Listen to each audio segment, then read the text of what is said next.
عيب قوي والله لما يبقى عندنا المكون دوت وكل فوائده العظيمة دي ونرميه في الزبالة. يلا بقى هنعمل كده من البرتقال والاستفندي اليوسفي. هنعمل احلى بودر هنستخدمه في كل حاجة، هنستخدمه في محلول النقع الفراخ والبط والحمام. بيخلي يعني بيقضي على الزفارة تماما. هنستخدمه في الكيك، هنستخدمه في البسكوتات.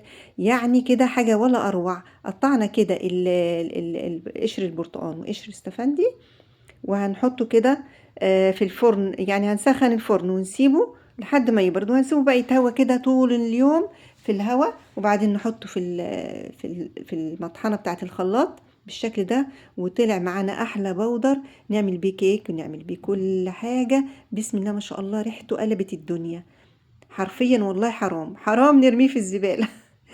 بكل الفوائد اللي فيه، كل الحاجات العظيمة دي خسارة.